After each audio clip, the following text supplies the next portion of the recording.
بسم اللہ الرحمن الرحیم۔ السلام علیکم دوستو، اس سے پہلے ہم کلاس نہم کی استماعت اختیاری کے جو ایم سی کیوز حل کر رہے تھے 10 مشقیں ہم نے کمپلیٹ کر لی تھی، جس کے ایم سی کیوز ہم نے کمپلیٹ کر لیے تھے۔ تو اس ویڈیو میں مشق نمبر 11 کے ایم سی کیوز ہم حل کریں گے۔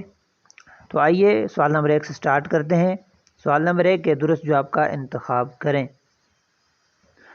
نمبر 1 کے جس خبر میں نبی کریم صلی اللہ علیہ وسلم کا اختیار کردہ کوئی عمل اور طریقہ بیان کیا گیا ہو وہ کہلاتی ہے۔ جس خبر میں یعنی حدیث میں نبی کریم صلی اللہ علیہ وسلم کا اختیار کردہ کوئی عمل اور طریقہ بیان کیا گیا ہو وہ حدیث قولی کہلاتی ہے، نہیں بلکہ حدیث تقریری کہلاتی ہے۔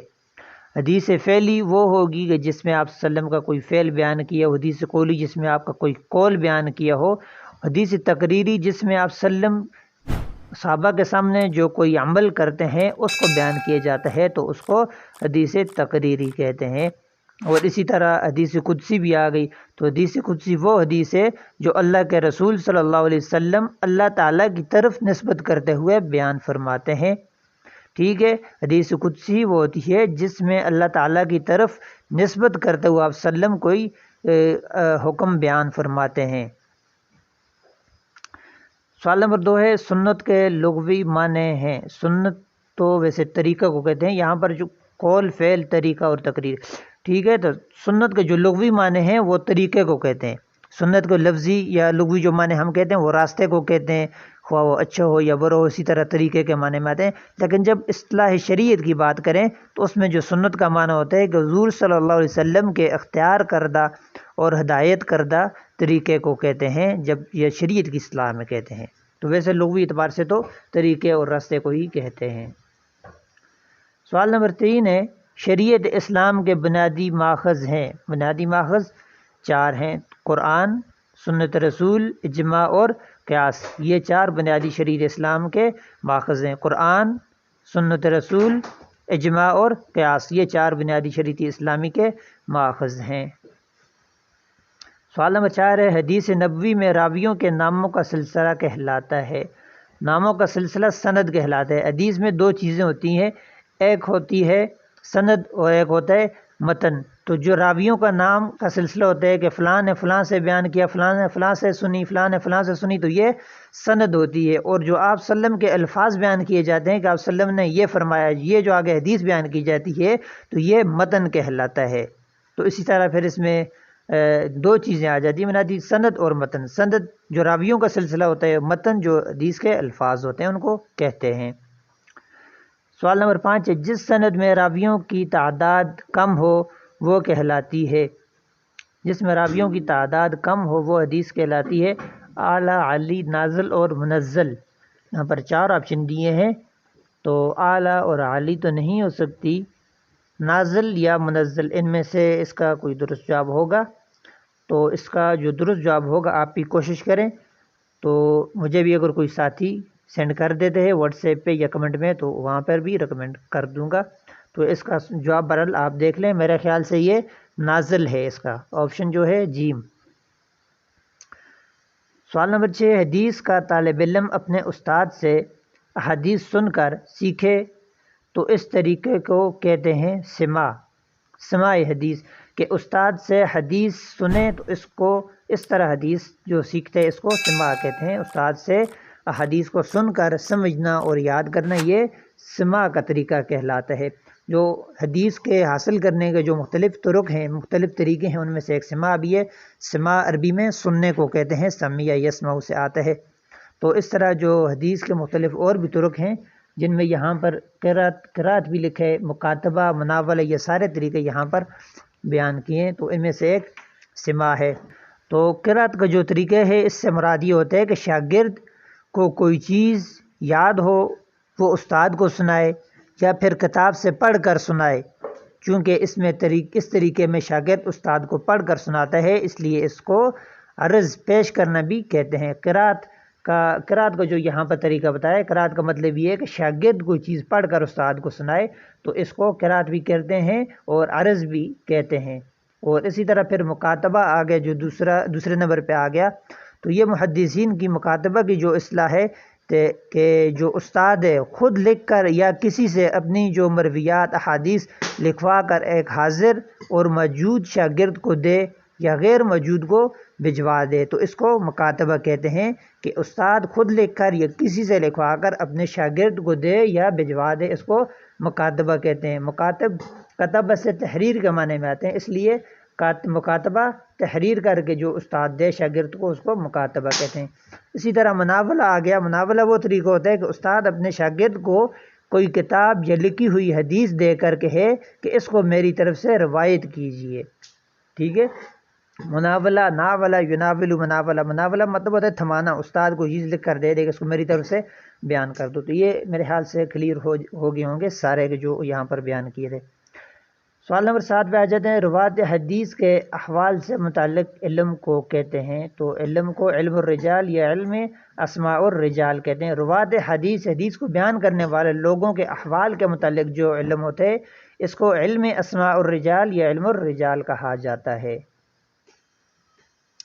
سوال نمبر 8 ہے، وہ کتاب جس میں صرف ایک شخص کی کل مرویات جمع کی گئی ہوں وہ کہلاتی ہے مفرد۔ مفرد کہتے ہیں اکیلے کو، واحد کو، تو جس میں ایک شخص کی مرویات یعنی کہ حدیث وغیرہ جمع کی گئی ہوں اس کو مفرد کہتے ہیں۔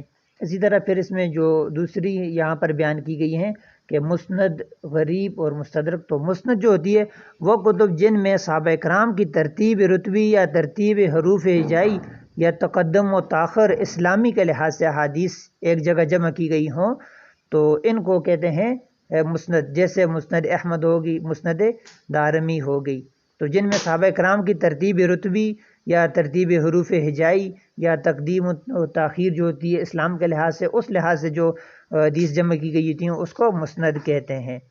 تو اسی طرح یہاں پر جو غریب ہے، تو غریب وہ کتاب جس میں ایک محدث کے تفردات جو کسی شیخ سے ہوں ذکر کیے گئے ہوں، کہ غریب وہ کتاب ہوتی ہے، اس کتاب کو کہا جاتا ہے جس میں ایک محدث کے تفردات جو کسی شیخ سے ہوں ذکر کی، مطلب کوئی ایسی حدیث ہے جو کسی ایک شیخ سے ہی وہ بندہ جو ہے ذکر کر رہا ہے، آگے روایت کر رہا ہے، تو اس کو غریب کہتے ہیں۔ اسی طرح مستدرک کی بات کریں، وہ کتاب جس میں دوسری کتاب کی شرط کے موافق اس کی رہ جانے والی احادیث کو جمع کر دیا جائے تو ان کو مستدرک کہتے ہیں۔ تو مستدرک میں بھی کتاب ہے، مستدرک حاکم بھی ایک بڑی مشہور کتاب ہے حدیث کی، تو میرے حال سے یہ بھی کلیئر ہو گئی ہوں گی۔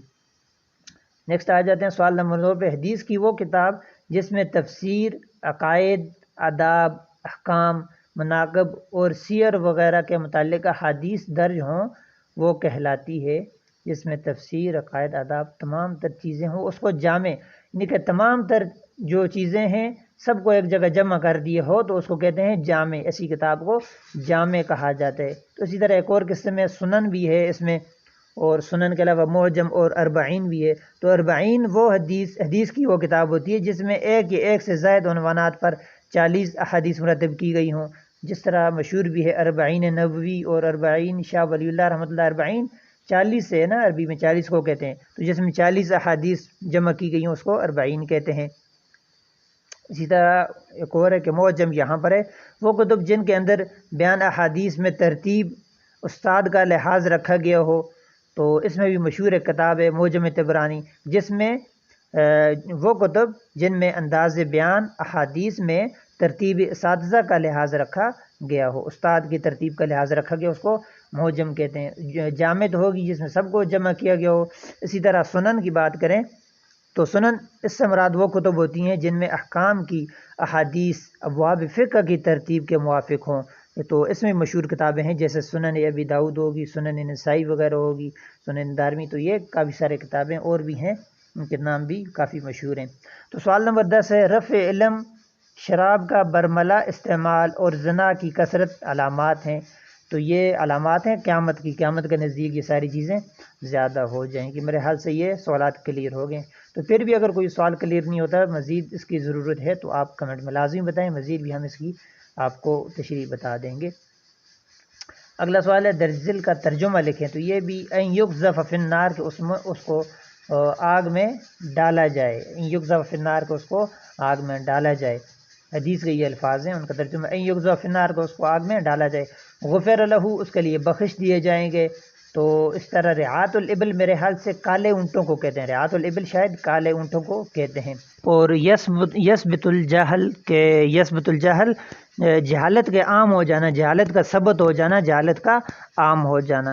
اسی طرح بایعتو میں نے بیچ دی، بے و شراء کے معنی جو آتا ہے بایعتو میں نے بیچ دیا، بشق تمرتن کھجور کے گٹلی کے یا گشور کے کھجور کے ٹکڑے کے بدلے میں بھی، بشق تمرہ کھجور کے ٹکڑے کے بدلے میں، اغلے کا ڈالا جائے گا، لا یبالی کوئی پرواہ نہیں، غدوتن او لغدوتن فی سبیل اللہ وروحتن تو غدا صبح کو کہتے ہیں، لغدوتن غدوتن صبح، دین قرض کو کہتے ہیں۔